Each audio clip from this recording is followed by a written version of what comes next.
Day 8 of training camp. And it's becoming undeniable. Shedeur Sanders is thoroughly outshining Dylan Gabriel. And no, this isn't hyperbole or fan fiction. I wish I were exaggerating. But the tape doesn't lie. And the numbers are screaming. Let's run the quarterback tracker. Joe Flacco, 9 for 13, 2 touchdowns. The veteran, he's cooking. Like it or not, that man's been slinging missiles with veteran precision. January Joe is alive and well, folks. Commanding the offense with elite poise. Now let's talk Sanders. 7 for 10 with a touchdown. Some whispers claimed it was a pick, but no, that was during one-on-ones, which aren't even factored into real team reps. So let's kill that noise. And then there's Dylan Gabriel. 3 for 14. Yikes. Sanders, on the other hand, is zipping darts. Even on poor quality video, you can see it. Drop back, quick release, boom. Right into a window that barely existed. He didn't hesitate. Read the linebacker's eyes. Trusted his man Gage to take the hit. Stood tall and delivered a laser with surgical confidence. That's the type of throw that tells you who's ready for Sundays. And it wasn't just one play. You watch the body mechanics. No drifting, no wasted motion. Just sharp, decisive footwork. 1-2 step, fire. Play action looks, clean. Blitz pickup, composed. Layered touch, immaculate. In fact, the tight end corner route he dropped in, a thing of beauty. Gave it just the right amount of air, perfect placement, flawless timing. The kind of pass you only make if you've mastered the rhythm of the offense. Now, to clear the record, while some say Shedeur lacked motion or pre-snap variety at Colorado, he did run play action. But nothing like what Stefanski's scheme demands, a run-heavy, play-action-based system. And it's clear Shedeur's been studying. The footwork is tighter, the fakes are smoother. The movement? More fluid than we ever saw in college. He's evolving. Let's shift to the defense for a moment, because the DC's been throwing exotic pressure looks all camp. These aren't cupcake drills. They've been sending heat. Overloaded fronts, disguised coverages, mugged gaps. And yet, Sanders is handling it like a seasoned pro. Now let's revisit that so-called interception on Gabriel. We go to the film. Slow-mo. Ball might have hit the turf. Chat's divided, but here's what we know for sure. Even if it wasn't a pick, it was a terrible read. Pressure came, and Gabriel folded. Took a sack. And when he did let one go, no one even knew who the target was supposed to be. Wrap it up, man. And while we're on the subject, Kenny Pickett made a limited return to practice. Took no full team reps, just individual drills. But I'll save my rant about the injured vet taking priority reps for another time. Bottom line, 2 days ago I said Shedeur got his shot with the twos against the first team defense, Myles Garrett and all, and went 2 for 3 under live fire. Now, Gabriel's reportedly had one of his worst days of camp. That's not speculation, that's reality. And reality's got a funny way of making depth charts irrelevant when greatness steps onto the field. Shedeur came out firing again today. And meanwhile, Dylan Gabriel reportedly delivered one of the most dismal performances of his entire training camp. Period. One of his most concerning showings. Period. At one point, Gabriel had to scramble just to salvage something. We'll get into that. We'll dissect the interception too. But let's be clear, I'm not fabricating anything. I'm not here to push fiction. The reports are coming straight from individuals stationed at the Browns facility. Real observers, no bots. No agenda, no anonymous trolls. We're talking legitimate eyes on the field. Take Brown's film breakdown, for instance. An account with over 20,000 followers. Reputable, credible, present. They're watching this unfold firsthand. Let me give you a taste of what they saw. A quick preview. The pops were live, energy was flowing, and this wasn't just noise. This was accountability in motion. No AI filters, no bias. This was someone who was physically there. And what did he say? The team session that just wrapped was the worst I've seen from Dylan Gabriel all camp. That's a direct quote. He noted the defense was running complex pre-snap and post-snap disguises, and Gabriel looked overwhelmed, shaken, inaccurate, threw a pick. Again, this is one segment of a long camp, and sure, there are lessons to be learned from every snap. No one's sounding full-scale alarms yet. But let me draw your attention to one important fact. We have yet to log a single interception on the quarterback tracker under Shedeur Sanders' name. Not one. Let that marinate. Meanwhile, people are pushing this Garrett Nussmeier agenda, saying, he's built like Drew Brees. I see it. I hear you. We'll break that down later. Trust me, we'll get to it. But let's stay focused on today. The local media, Mary Kay Cabot included, has begun to slowly warm up to the Shedeur Sanders momentum. She's been more optimistic recently, but just a short while ago, she was on record praising Dylan Gabriel's so-called superhuman processing abilities. That's fine. If that's your take, own it. What I find inconsistent is this. In the same breath, she critiques Shedeur for supposedly struggling with pre-snap motion, protection calls, and overall command of the offense. But we've already reviewed the pick Gabriel threw in the red zone, the one where he stepped up and forced a pass straight into coverage. What happened to that elite processing? Let's look at today's interception. I've got the clip here. Let's roll it. Now, this was close. But again, this is the same Dylan Gabriel who's supposedly out-processing everyone on the roster. And what does he do? He walks right into an 8-man blitz, like full-send Madden-style pressure package, and still fires it like he's playing backyard ball. Mary Kay, if you're going to critique Shedeur for protection adjustments and recognition, then we better be just as vocal when Gabriel misreads a jailbreak blitz and throws directly into it. You can't have it both ways. This isn't anti-Gabriel talk. I'm not here to trash the kid, but I am going to call it how I see it. We've got media voices handing out praise to Gabriel like he's a quarterback savant, while simultaneously questioning Sanders' mental processing. All while Shedeur continues to stack flawless drives and command the offense with poise and precision. It's time we start holding narratives accountable, because what's happening on that field? Shedeur is executing. Gabriel is hesitating.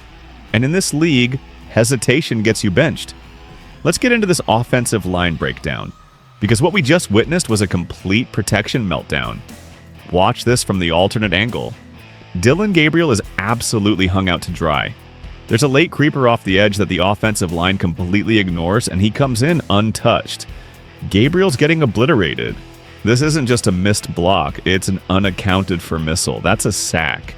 They let him release the ball, but let's be real. This play was doomed the moment the ball was snapped. And look at the protection scheme.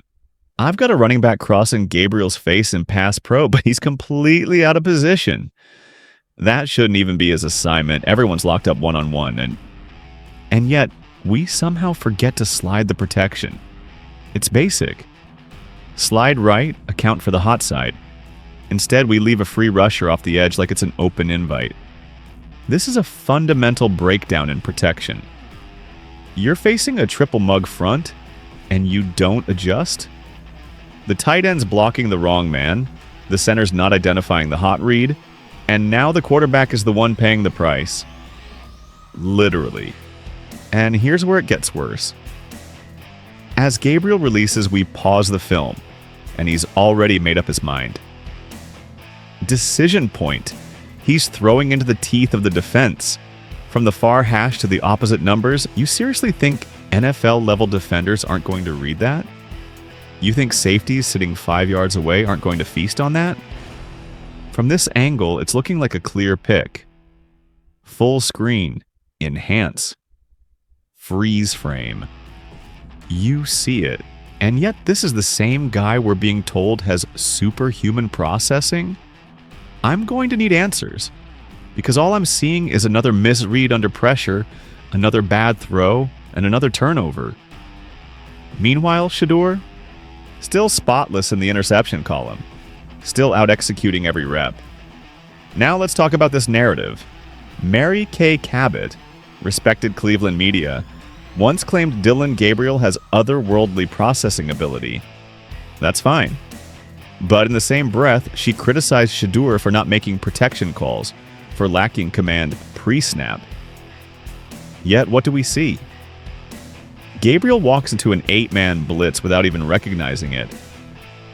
Shedeur? He's processing and executing. Don't tell me about AI-level quarterbacks when the actual tape says otherwise. And then, let's talk about this nonsense from earlier in camp. Everyone's doing quarterback drills. Kenny Pickett, who's literally nursing a hamstring injury, is throwing to actual wide receivers. Dylan Gabriel, also throwing to wide receivers. And Shedeur Sanders, who's he throwing to? An equipment manager. You heard me right.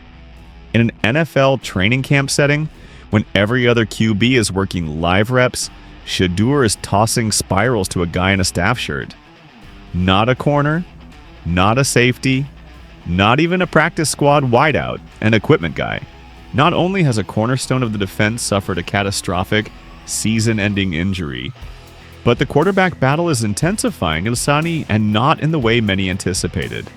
From a crushing setback in the secondary to mounting drama under center, this storyline is quickly becoming the defining narrative of the Browns' 2025 campaign.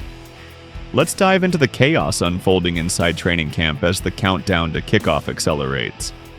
But before we do, smash that like button and drop your take in the comments below. Now let's get into it. The Browns were struck by a brutal blow this week when standout cornerback Martin Emerson Jr. tore his Achilles during practice. A devastating injury that sidelines him for the entirety of the 2025 season. Nicknamed Emerson Island for his suffocating man coverage skills, the fourth-year star was widely viewed as a defensive pillar and critical piece of Cleveland's secondary. His absence leaves a massive void, and one that can't be overstated. And fans are understandably questioning how this team plans to compensate for such a loss. Wasting no time, Cleveland's front office acted swiftly, signing defensive back Keenan Isaac, a relatively under-the-radar name that might soon become a familiar one.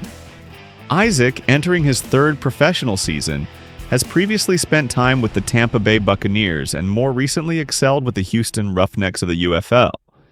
His spring numbers speak volumes: 21 tackles, 9 pass breakups, 2 interceptions, the kind of production that turns heads and earns roster spots. Even more fascinating? Isaac is now firmly in contention for a starting role in one of the AFC's most pressure-cooked defensive units. With a now-packed cornerback room featuring 10 players, competition is fierce. Veteran Tony Brown may also ascend into a key role alongside Denzel Ward and Greg Newsome. But don't overlook Isaac. His physical tools, athleticism, and recent momentum could make him the wild card Cleveland didn't know it needed. Meanwhile, the offensive side of the ball is equally captivating, as the Browns navigate one of the NFL's most compelling quarterback competitions. Day 8 of camp offered another revealing glimpse, and the numbers don't lie. Rookie Dylan Gabriel, coming off a decorated collegiate tenure at Oregon, delivered what analysts are calling his worst outing of training camp. He completed just 3 of 14 passes, failed to register a touchdown, and logged his second interception of camp. In a word, brutal. And the timing couldn't be worse. Despite leading all rookie QBs in reps, likely a nod to his third-round draft status and his undefeated regular season with Oregon, Gabriel's growing inefficiency is triggering alarm bells among fans and insiders alike. In contrast, Joe Flacco, the 18-year veteran, quietly continued to solidify his grip on the starting role with a polished, 9 of 13 passing session, tossing 2 touchdowns and no interceptions. Then there's Shedeur Sanders, the rookie from Colorado whose stock is rising fast. With poise, precision, and swagger, Sanders delivered an efficient 7 of 10 performance, including a touchdown and no turnovers. He's maintained a completion rate north of 70% throughout recent practices and is quickly becoming impossible to ignore. So, what's the verdict on Cleveland's quarterback hierarchy? The rep count paints one picture. Gabriel is being heavily evaluated, perhaps due to his college accolades and draft position. But the on-field performance? That tells a different story. As it stands, Flacco appears to be in command, while Sanders is surging, making a powerful case as the future, and perhaps the present, of this franchise. On fire! Dylan Gabriel might still be clinging to a spot in the quarterback race, but he's rapidly slipping down the depth chart. And complicating matters further is the murky status of Kenny Pickett, who's still sidelined with a nagging hamstring issue and has yet to participate in full team drills. Once projected to be a major contender in this offense, Pickett now finds himself on the outside looking in. With the Browns preparing for their first preseason showdown against the Carolina Panthers on August 8th, the spotlight is intensifying on head coach Kevin Stefanski and his staff. The time for smoke and mirrors is running out. They'll soon need to start showing their hand. Who earns the lion's share of preseason snaps? Does Flacco's veteran savvy outweigh Gabriel's raw potential or Sanders' surgical precision? Every rep, every drive in these next 3 preseason matchups could make or break a quarterback's claim to QB1. And make no mistake, this isn't going to be a scrimmage. The Panthers have already confirmed that Bryce Young and the starters will be suiting up for meaningful action. That means Cleveland's secondary, now reeling from the loss of Martin Emerson Jr., will be trialed by fire under the lights. Will Keenan Isaac step into the void and rise to the occasion? Can the Browns' youthful DB core hold the perimeter without their lockdown specialist, the so-called Emerson Island? Let's pause right there, Browns fans. Sound off in the comments. Can Isaac fill Emerson's shoes? Is Joe Flacco truly the safest bet under center? Or is it time to roll the dice on a rookie? And just when you thought things couldn't get more unpredictable in Berea, the quarterback dynamics have taken yet another twist. While Flacco's experience continues to provide a clear edge in decision-making and poise, Shedeur Sanders is now storming into the conversation. Not just with the fans, but inside the Browns' own coaching offices.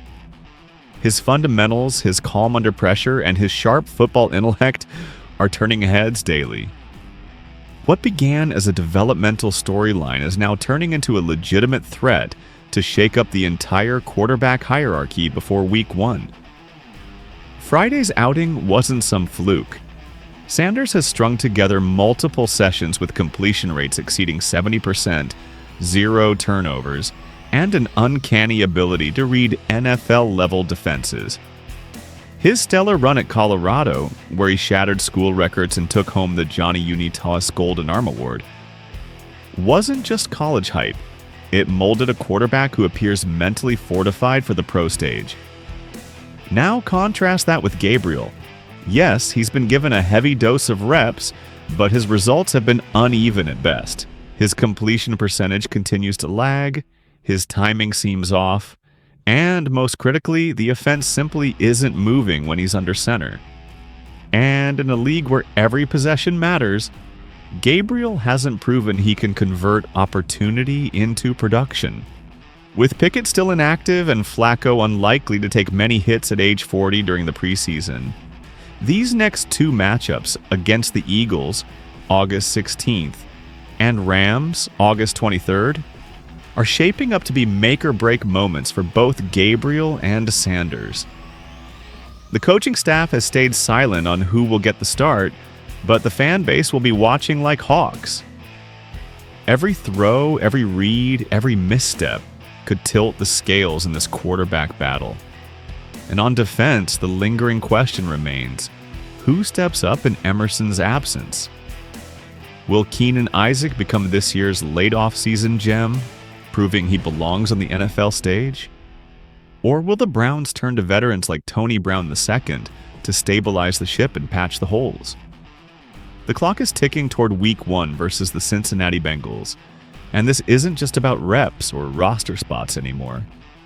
This is about forging the identity of the 2025 Cleveland Browns. Now it's your turn, Dog Pound. Who should be the Week 1 starter under center? Do you trust the Browns' secondary without Emerson Island locking down the perimeter? Drop your thoughts in the comments, hit that like button, and subscribe if you haven't already. We'll be here every step of the way, breaking down the drama, the decisions, and the destiny of your Cleveland Browns.